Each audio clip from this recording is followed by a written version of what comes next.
આરતી કરવાની છે તો દરેકે આરતીનો લાભ લેવાનો। બીજું ખાસ વિનંતી એવી છે કે આયા પ્રસાદની વ્યવસ્થા થયેલી છે તો દરેકે પ્રસાદ લેવાનો છે। આપણો સંતવાણી લોક ડાયરો ભજન કાર્યક્રમ ચાલુ છે, એ માણવાનો છે, એટલે દરેકે બેસવાનું છે।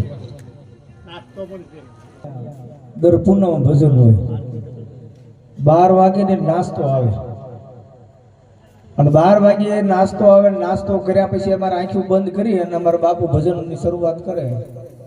આંખું ખોલે કોઈ ન હોય। પેલા મહેન્દ્ર બાપુને કીધું, બાપુ આ બધા દર પૂનમે કીધું નાસ્તો કરવા આવે। મને કે દર પૂનમે બધા નાસ્તો કરવા આવે છે। મેં કીધું આવતી પૂનમ આવે ને એટલે ડેલો બંધ કરી દેજો। હા, બીજી પૂનમ આવે ડેલો બંધ કરજો કીધું। એમાં બીજી પૂનમ આવી, ડેલો બંધ કર્યો અને બરાબર 12 વાગ્યા નાસ્તો આવ્યો ને પછી આંખું બંધ કરીને ભજનની શરૂઆત કરી। આંખું ખોલી કોઈ નહીં। મેં ઓલા મહેન્દ્ર બાપુને કીધું, બાપુ તમે ડેલો બંધ નતો કર્યો કે ડેલો તો। અને ખરેખર આ કાર્ય કરવા માટે પત્ની માન હોય ને તો ધર્મના કાર્ય થાય। પતિ પત્નીની હોય જો એક મતા તો થાય ને સ્વર્ગમાં સતા। પતિ પત્નીની ન હોય જો એક મતા તો ખાઈ જીવતરમાં ખતા। એક ભાઈ વારંવાર એની ઘરવાળીને એમ કે હું તને બહુ પ્રેમ કરું। એની ઘરવાળી કે તને બહુ પ્રેમ કરો કે હા, કે હું મરી જાઉં તમે શું કરો કે હું ગાંડો થઈ જાઉં।